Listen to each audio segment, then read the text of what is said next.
Hello, and welcome to the MKG podcast, the podcast that helps marketers grow their business through the 4 M's: the right means, messaging, media, and measurement.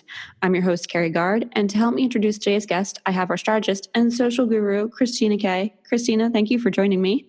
Thank you for having me. Christina, when you go to buy a product, what really drives that final decision to pull the trigger and make that purchase? And I'm not just talking about walking into a clothes store, although you could have to really think about making that purchase, but something that's sort of a big purchase. What helps you make that decision?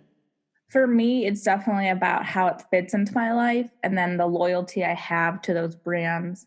Like the Google Home commercial that came out during the Super Bowl, I loved how they just portrayed this older gentleman asking Google to remember moments for him, because as you know, as we get older, we forget things, and it's really cool to see a piece of technology and a generation that didn't use that as much as we do come to life. But it makes me think, oh, maybe I should get the Apple version because I'm a diehard Apple passionate person. I've never really bought anything else. So it kind of triggers that emotion for me. So why Apple? Growing up in my house with my parents, we never owned anything but an Apple product. We had one of those Apples with a tiny screen and it was humongous with maybe a 5-inch screen. And then we got into the G1s, G2, G3, G4, and then the bubble iMac, and then the clam laptop. It's just how it's always been. And I think Apple for my family was the product that made their life simpler, because my dad writes or recomposes music, transcribes music for the bands he's worked with, for the kids he works with, and the Apple product's an easier piece of technology to work on. And Apple products are so adaptable with people with disabilities, and that's what my mom does. So I feel like for me, it's an emotional connection because of what I've always had, but it's also for me what works for my life. So emotional connection, you're making a decision purchase based off of emotion. Yes, there's need there, and you acknowledge the fact that you don't want something because you don't need it. So that has to be there first. But at the end of the day, the brand that you're going to is based off of emotion. And I'm the same way. I totally make purchase decisions.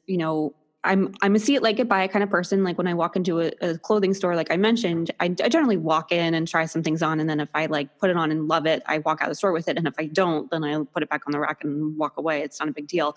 But for a bigger purchase decision, the brand really does matter and what they stand for, and it really is coming around to this idea of being authentic, being real, being emotional, but leading with empathy, which is a big word that I thought I understood, but after talking to Miri, I now know that I had no clue.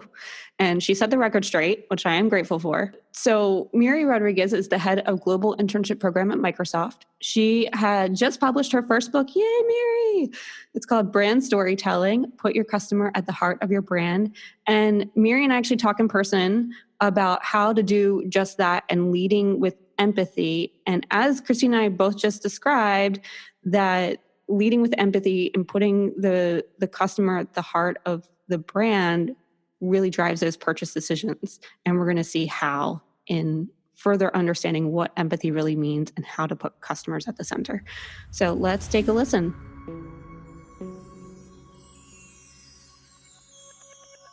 Miri, thank you for joining me on the MKG podcast. I'm so excited to have you here. I'm excited to meet you in person. We made it happen. I know. We were like, let's make this happen in the new year. So here we are. You look way better in person than on Zoom camera. I just have to let people know. Yes. You're glowing. 3D is much better than the 2D. I agree. I think it's 4D because we're kind of pretty close to each other right now. We are. We're up close and personal on this podcast, working with one mic. I'm so excited to have you here. We talked back in December. Yeah.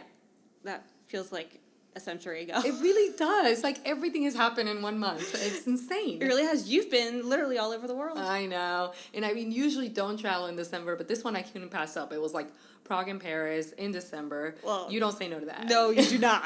We had a great time. No, you do not. And you got to talk about your love and passion for all the things when it comes to the workplace, including, and most importantly, I think, empathy? Yeah. There was 2 separate conferences, and both of them asked me to do separate talks. And one of them was the talk that I've been giving for the past year, like 2019. So it's like my keynote talk, and it's empathy, the rise against the machines. And it's this, it alludes to this idea of as the robots, automation, bots come in, we get to be more human. So let's dive deeper into that notion. And then the other one was called the modern worker, and it dives deeper into being brands actually being empathetic to their employees, to their consumers, because we're seeing this new idea from Gen Zers and millennials that they want to befriend the brands, not only buy the products. So they want to be part of, they want to be emotionally connected to the brand. And for that, the brand has to woo them. It has to be empathize with who they are. And so it's not just about how good the product is anymore. But it has to be real. It has to be authentic. And for that, you have to empathize with your audience, your stakeholders, everyone who is coming in contact with the brand at whatever journey, really. And so what does empathy really mean then, especially when you're talking about brands and consumers and individuals, like in connecting with them? What is that? I mean, empathy is it's kind of a big word. It's a big deal. What does it mean? I'm glad you asked, because I had to look it up myself. And the reason I had to look it up myself is because I learned that I am not empathetic at the core. Like, as my personality, I'm not. And I had to take a test, because I was like, if I'm going to go talk about this thing, that was like 5 years ago when I started talking about storytelling, I used the design thinking process, and it starts with empathy. So I was like, oh crap, I'm in trouble. Like, I don't even know what that is. So I of course I Googled, and I was reading books about it. I got into all that Brené Brown stuff, and I found one definition that I really loved from all the ones that I read and I studied. And one of them says that empathy is the experience of understanding someone's feelings and emotions. So it's not just understanding, it's the feeling, the experience. So it's the idea of, you don't just put yourself in someone else's shoes, you walk a whole lot in them before you understand, right? Like, you're just going to make yourself feel what they're feeling. And it's different than sympathy, because empathy is not necessarily something you've been through where you can really sympathize with it, because, like, I've been there. This is like, I have no idea what you're going through, but oh man, that sounds like quite the journey you've been on. It is, because sympathy, as a contending emotion, really is almost pitiful. Like, I feel pity for you in your situation. I'm not really going to get myself messy with it. I'm not going to get my hands dirty with whatever you're going through. Empathy is, I'm going to get dirty. I'm going to go in and feel and understand and really, really personify what you're going through. And then the heart gets in, right? And then once the heart gets in, it's all, that's it. It's all down the drain from there. You're gonna be feeling it. You're gonna feel. That's it. You're gonna feel what it really means to walk in somebody else's shoes. Yep. I always feel like I've been a pretty empathetic person. I feel like I've built MKG around this idea of wanting to make sure people have what they need to not only be successful at the company, but in life. Yes. Because in order to be successful at a company, you can't not bring life to work. Agreed. And you need to have the things at home taken care of, be able to come to work clear-headed and be able to work and work well. Yeah. And so it sort of is this new dawn, I agree, where brands are starting to really connect with this idea of creating an authentic brand and walking miles in their customers' shoes, developing products that are solving these real solutions. I feel like, yes, I think we're on the brink of not only I think it's on an uprising. Yes. Brands are talking about, they're tuning into this idea. And the reason, I believe, is, there's many reasons, but the core reason really is the fact that the new consumer, the new employee, the new worker, the modern worker is no longer thinking about a brand the same way in what they offer. Brands have to position themselves in the market as humans. That really is the core of humanizing a brand, being vulnerable, talking about their stories, talking about the behind the scenes of how they, who are the humans behind this brand. And for IT specifically, for tech industry, it was for us, almost 6 years ago when Satya came in as CEO, and he wrote his book and talked about empathy from that core level. And we turned from know-it-alls to learn-it-alls and the whole growth mindset. He really drove the empathy factor. And when he talked about products and things like that, it forced our engineers to do a double take on how will this product land, right? How will it land to with inclusion. So it drives inclusion. How will it land to someone who has a disability? No longer is empathy bolt on. It's built in to the product. It's built into our communication. It's built into how we connect to each other. And you said that there's 3 parts to empathy? Yeah, so again, I had to really study this whole thing because I'm not empathetic at the core. And so I'm like subject number 1 on this project of like becoming an empath. It's a thing. And I actually had to do a lot of experiments, by the way. They were horrible, but they got me to be more empathetic. One of the things, so the first one's cognitive empathy, right? And it's the idea that you actually have to remember that people are human. And so I mentor a lot of young women in tech. And, before I hit 40, so I'm 41. And before I hit 40... You would not. I'm seeing her in person, people. She does not look over 40. She doesn't look over 35. Thanks. I am. So anyway, before I hit 40, I want to care for people I talk to, especially my young girls, and I want them to know I care, right? So I'm trying. I thought I was being empathetic. I'm like, yeah, I'm empathetic. I thought it was. And so I hit 40, and when you hit 40, I don't know how many listeners are 40, but when you do, what happens is you wake up one morning and you just don't care. You don't care about anything. You're just like, don't care. And so one of those things is like, I think you're less empathetic. So if I wasn't empathetic before, I really was not when I hit 40. And one of my mentees, she's forever breaking up with her boyfriend. Her boyfriend is like bad news, and he's consistently breaking up with her. So she calls me again this Sunday morning. She's like, "Oh, my boyfriend broke up." I was like, "Listen, you need to just he's bad news. Hang up. Don't ever answer. Block him, right?" And so she was stunned by my answer because I try to be like, "Oh, how do you feel? I'm so sorry. Mm-hmm. He sucks." I'm trying to empathize. I was trying to sympathize. But then I was like, I stunned her with my answer. I was like, "Listen, just give it up. Dude sucks." And so she's like, "Oh, okay." And then I hang up. And I was like, "Oh man, that was terrible. That was not a mentor thing. That was not nice." So I decided that I needed to be vulnerable to actually understand her again. And that morning I got up and I went to church and I went without makeup. So it was my personal experiment of becoming vulnerable. Why? Because I used to care a whole lot how people saw me physically, when I showed up. And when you hit 40, don't care as much, right? So I'm just gonna whatever, fine. But not wearing makeup was a thing that I still do. So I was like, if I don't wear makeup, how will I feel? Will I remember the feeling of oh crap, somebody's staring at me? Will I be vulnerable in that mm-hmm. sense? And I was. I got there and so I'm from South Florida. And so in Miami, people are like, "Girl, you gotta put some makeup on. You're pale," right?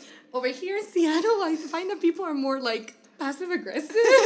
So they won't come and tell you like that. So some people were walking up and like, "Hey Miri, may I pray for you? It looks like you might have been sick." I'm like, "I'm just not wearing makeup. Leave me alone." Anyway, but it was I started taking notes of my feelings. Yeah. And I was like, I found myself not making eye contact with people. I found myself, that's cognitive empathy. I was like, okay, I'm human. They're human. They're going to notice.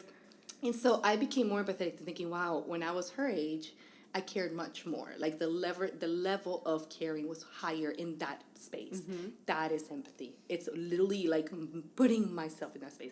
Cognitive empathy does that. It reminds you that you're human. For that reason alone, all the listeners right now are going through something. That's just, by being human alone, that standard is somebody's going through something. And so if we remember that, we are a little bit less prone to being harsh or being obtuse to realities when we send an email, when we don't send thank you, when we become too direct in our approach, when brands forget to think about disabilities and all the people that may have one, and 70% you can't even see. So we have them. We just don't talk about them. So that is cognitive. And then there's 2 levels after that. It's it gets deeper every time. Yeah, but cognitive, so one thing we talked about at MKG that I think is really important, and whenever a new employee comes in, it's one of the first things I sit down and talk about. And I actually got it from my own mentor, who maybe I'm not as empathetic as I thought, because he had to teach this to me, which is called MRI. He calls it MRI, most respectable interpretation. Okay. When somebody's talking to you, you initially want to take things as if you had delivered it, you would take it. And so a lot of times you get really defensive, or you get on, if somebody's trying to give you feedback, you're trying to defend it immediately, or if somebody says something a bit more direct than normal, you take it offensively, and you always get on the defensive. Yes. For everything. Right. With most respectable interpretation, it's about putting yourself in those person's shoes. Where are they coming from today? Did they mean it the way they said it? Somebody mentioned on Slack that they didn't get any sleep last night because their 3-year-old was up 3 times. So maybe they're just having a day. Sure. Let me not jump to conclusions, create these stories that probably aren't real.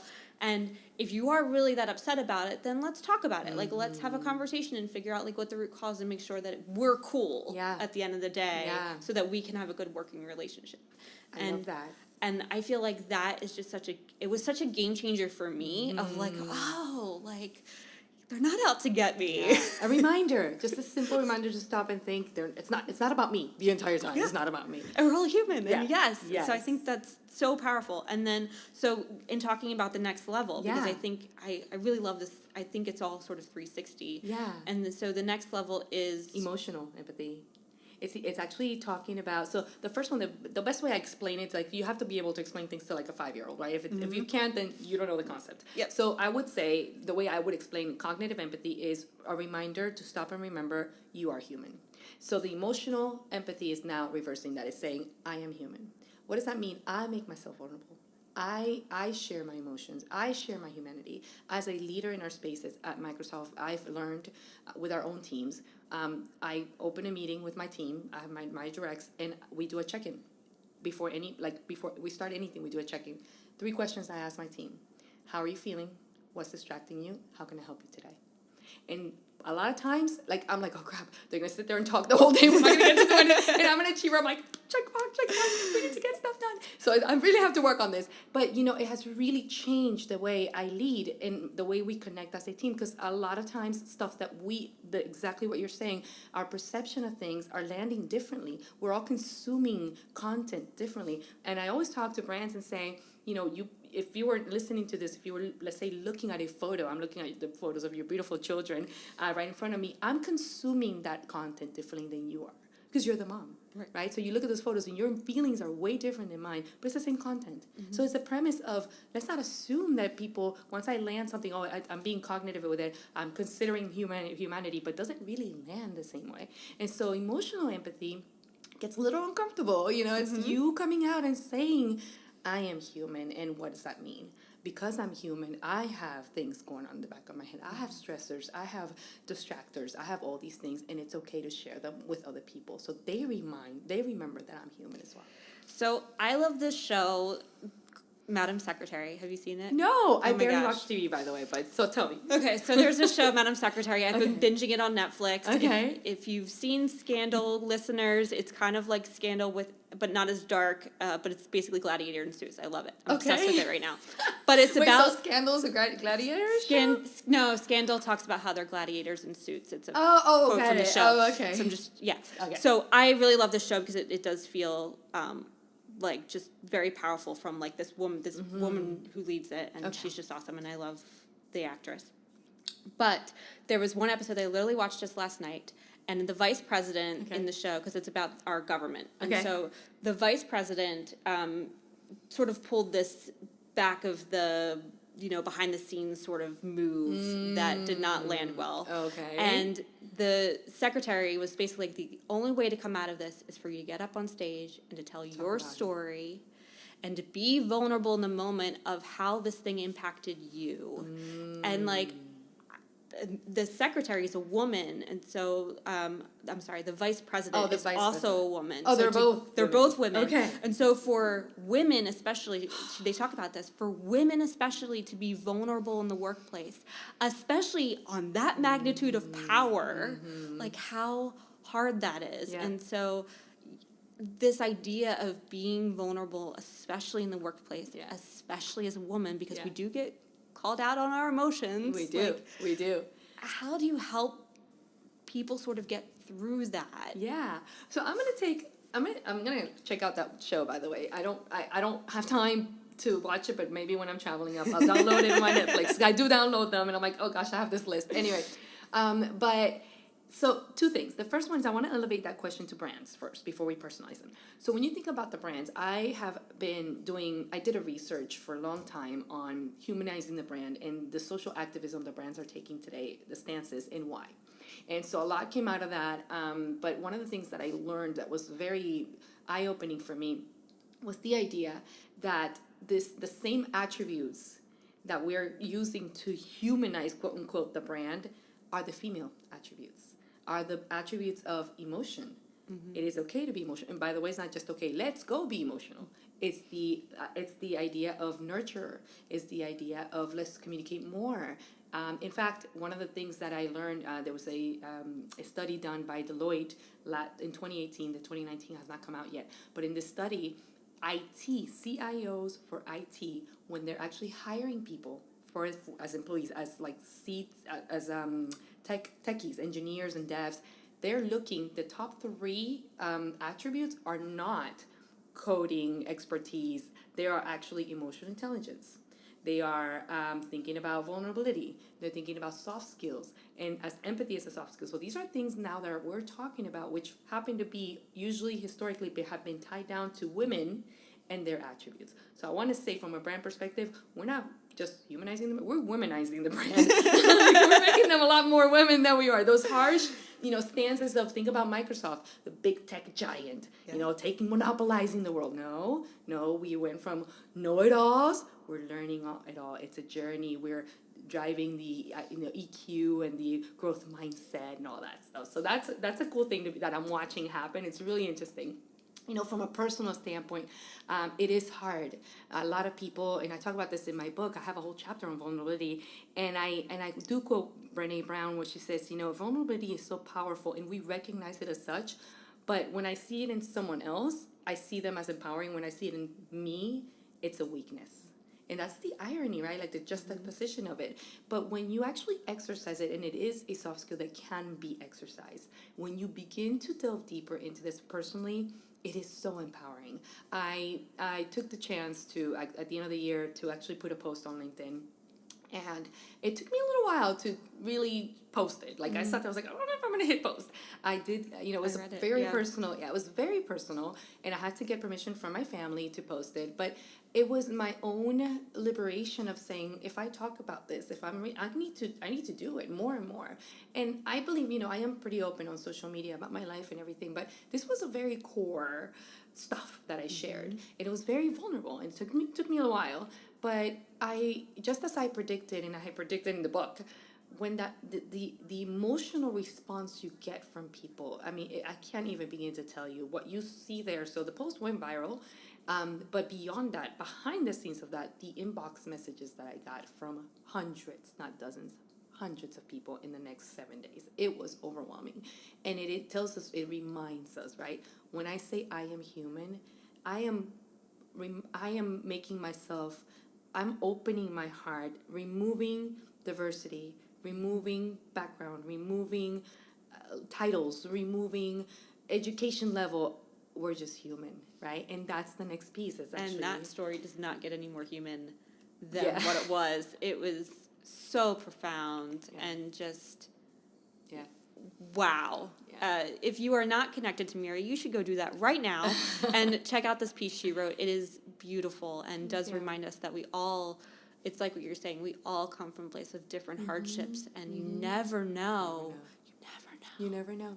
And it was really beautiful because I actually had not, I reached the person who hired me after I had been, so I was laid off from Motorola because of, so we had, the iPhone came out, so we got laid off. Anyway, so I spent 5 months without a job, and the person who actually hired me as a contractor for Citrix, so after my dry spell, he commented on it. His name is Vito, and he was like, hey, Miri, it's like, I need to say this. And he actually posted it publicly. He goes, I need to say this. When you came to my office, I was just desperate for a job. He's like, when you came to my office, something told me you need to hire her. You need to hire her. And so I replied, I'm like, I'm so glad you listened to her intuition. I'm like, because he's like, I had no idea what we were going through at that moment. So it's that, right? Yeah. That's it. That's the thing. And so if people do this more and more, we remove, like I always say, inclusion starts with I, right? It's like we got to start with us. Like we can sit and look out and demand from leaders and demand from platforms and demand from politicians.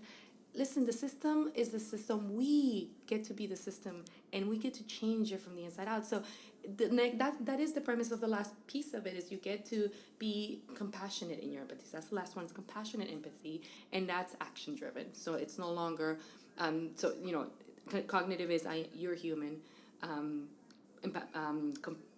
Emotional is I am human, and then compassion is like we're both human. We're both. Let's just recognize that. Let's pause for a moment, and that compels and impels something from me.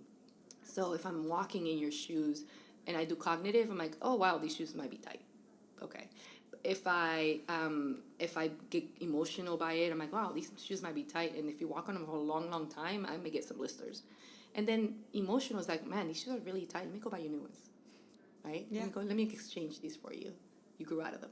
That's compassionate. Imagine what the world would look like if we all got to that level. It's pretty nice.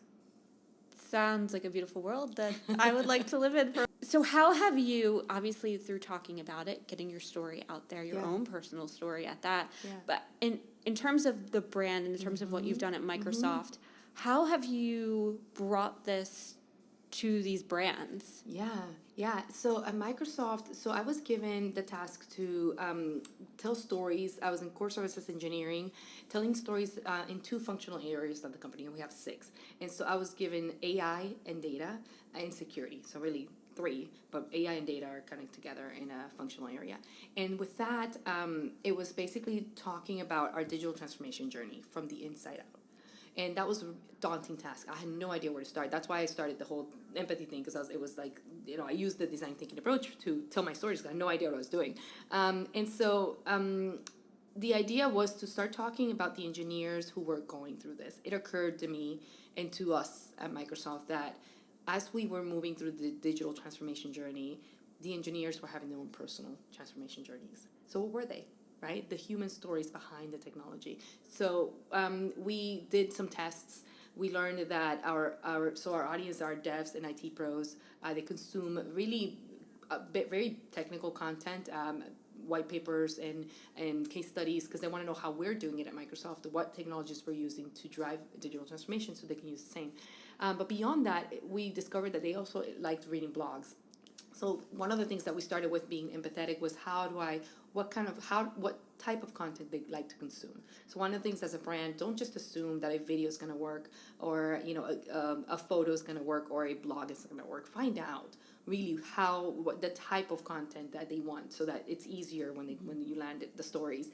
So we found out it was blogs, and we had tried everything like podcasts, everything. Nothing. How did you find out that it was blogs? We asked them. We had a partner network, and I opened a LinkedIn group, and we invited our partners, and we said, hey, we're going to start asking you questions and help us out. And so they did, and so we asked them. They wanted pointer blogs, so a blog that had a story, but it pointed back to the deeper content, the technical content, like case studies or whatever. So it would have links throughout the blog. And so we started talking about the stories. We started talking, and it was really hard because engineers don't really want to tell their personal stories. They're like, hey, the product speaks for itself. I had to really start working on having these engineers understand the power of how their story impacted other people. And so I got really good at asking a lot of questions. So it's called creative journalism. And I learned that to do that, I had to become empathetic to them. So imagine me being empathetic to an engineer, like nothing in common. And one of the things that I learned in that journey was asking them, why are you here? And their eyes would widen. I'm like, why are you not at Google? Why are you not at Amazon? Why are you here doing what you do today? And so the stories will pour out, right? And so we used them, and we shared, and it became, it was a sensation. We used to have, it's engineering, so it's not marketing. So we don't have marketing dollars. So we don't brand our content. We can pitch it to the brand side, and they can pick up the stories, but we really don't have a marketing budget for it. And the stories, so we would get up foot traffic. So the stories evergreen live in a place called Microsoft IT Showcase. So everybody kind of knows of the website, everybody meaning the IT pros. But we don't really market it. Again, it's not something that. So we would get around, foot traffic, 250,000 people per visits for the website per year. After these stories started coming out, we went up year over year to 5 million. No marketing, no paid. No marketing. Well, how did you... People began to share them. So it's just that. With their internal networks. Their own networks. You wrote the post, you would sit down, ask them a bunch of questions. write a blog. You would write the blog. Yes, they were ghost blogs. Okay. So I would write the blogs, but it was in the name of the engineer. So it's like an engineer at Microsoft is talking about this, right? Okay. So it was people just got super curious. Like, I want to know what this engineer is saying. Like, what's their journey? And would they take the blog post you essentially wrote on their behalf and then they would share it out? Some of them would. Some of them were really shy not to. So we weren't depending on them. But what we learned, we began to actually pitch those same blogs to like the brands like Microsoft Life and like if we mentioned, for example, one of them mentioned Azure, which is obviously our cloud. Azure got mentioned a lot. We would pitch it. So we acted like as a PR and pitched it to Azure, like, hey, we just wrote this great story, blah, blah, blah. Do you want to? So, of course, they would have never picked up a case study. Right. But you can tweet something like, hey, check out what this engineer has to say about Azure, right? So, or like their story with Azure. So it became very marketable. And so Azure does have dollars. So it just, it was very, amplification became a thing. So you sat down with your internal engineers to get their story as to why Microsoft, which then turned around. But all of this stems from empathy and showing the human side of who people are and working for Microsoft. And then it just blew up. It just blew up. And within 2 years, I traveled the world to teach not only inside Microsoft, but outside Microsoft how we're doing it, because people got so curious. And not just me, clearly. So we have a lot of storytellers. I am the one. So we are autonomous in our methods. Storytellers, we have, you're just giving, hey, your story is your product. So get the story out. So for me, what I used was design thinking with actually UX as well. So I expanded to user experience, and that to me began with empathy, because that's the first step of design thinking. So I had to start with empathy, right? And it just became a thing. Let me ask a question I maybe should have asked at the beginning of this podcast. But can you just give us a little bit on, for those who don't know, what design thinking is? Yeah, absolutely. So design thinking is actually a process. It is a process for designing a product. So it's a design process that was started by the company IDEO in California. They actually were the first one to invent the mouse for Mac. They worked very closely with Apple and Steve Jobs specifically in a lot of the design for technology. And they've worked with us at Microsoft as well. So very creative team of people.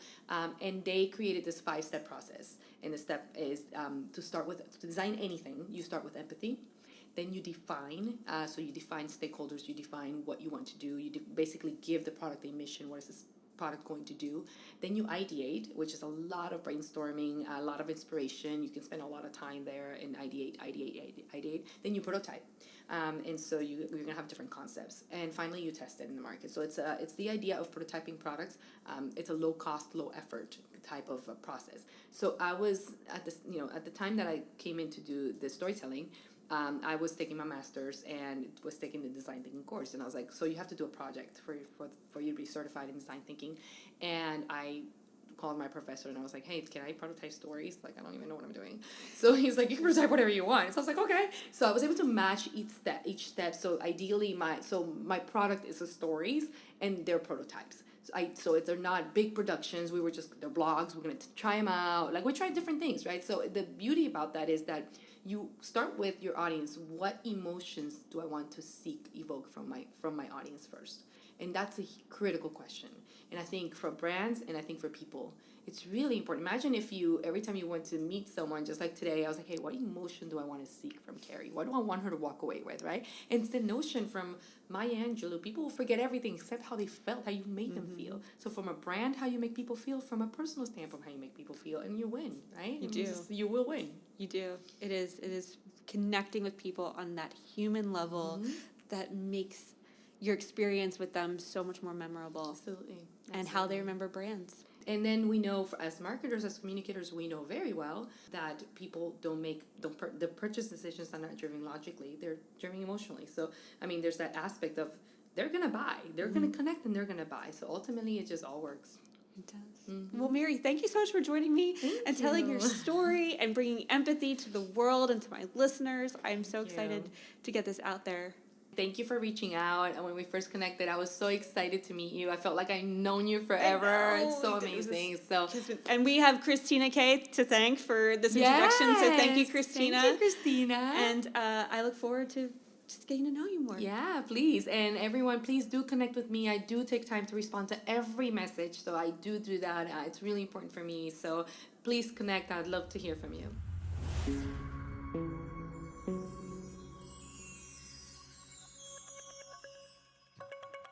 So that was my conversation with Miri Rodriguez.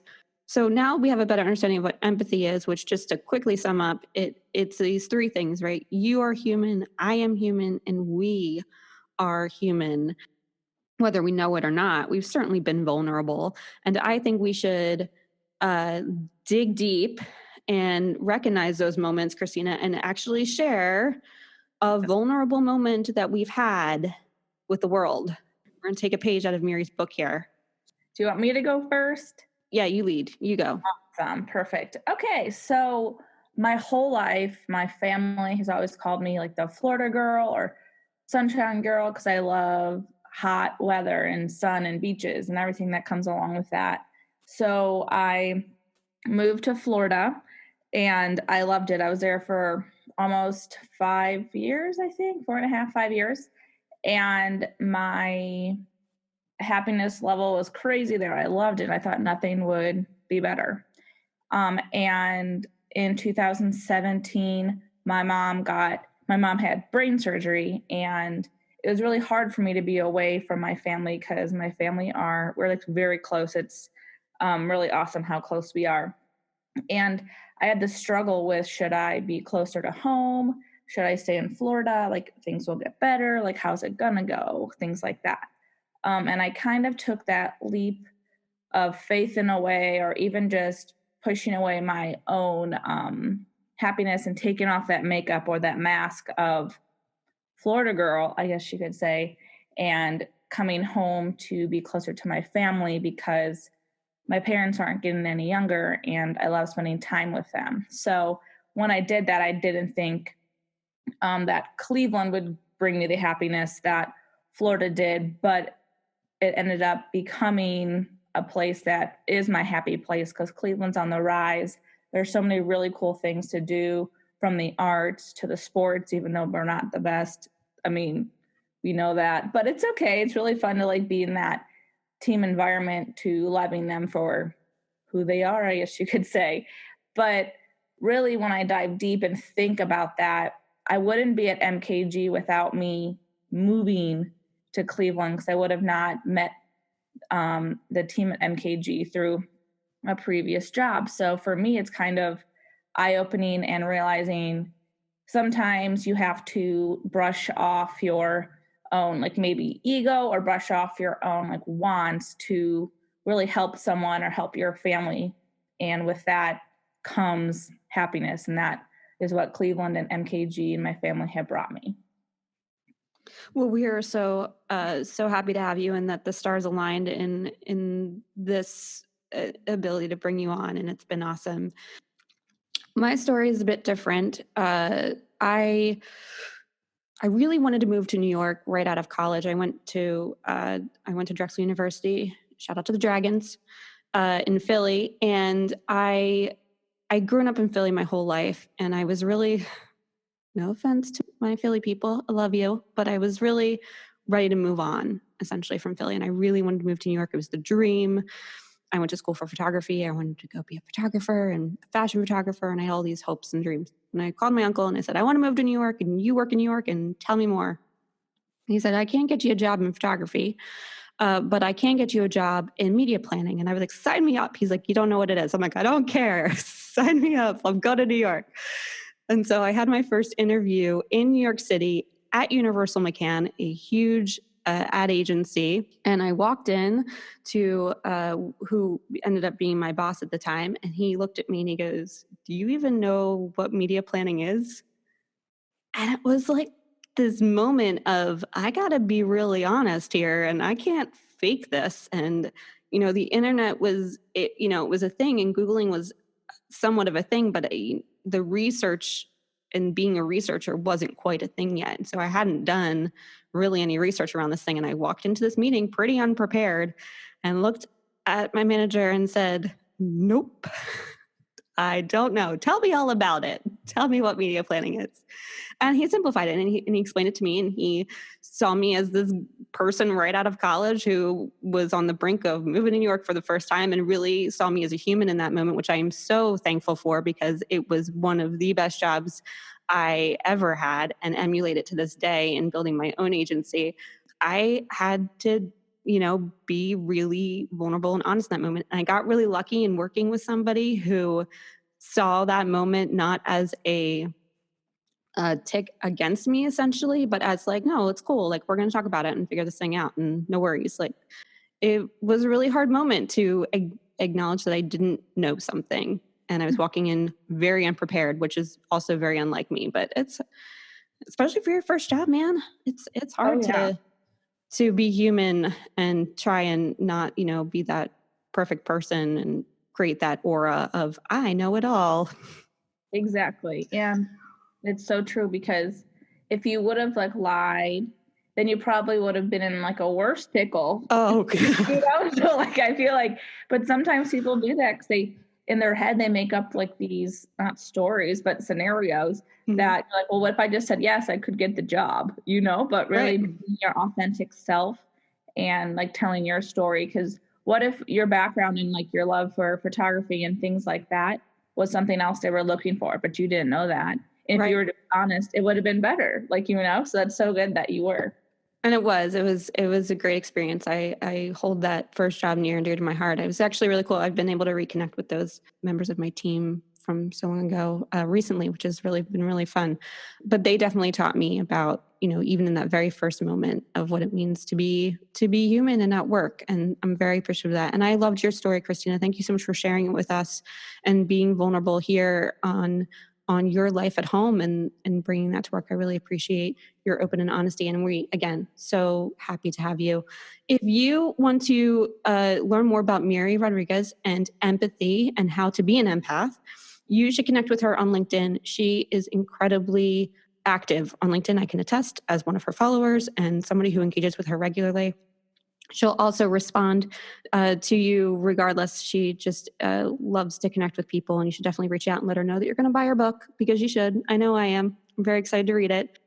Thank you for listening to the MKG podcast, the podcast that helps marketers grow their businesses using the 4 M's, the right means, messaging, media, and measurement. I'm your host, Carrie Gard, and until next time.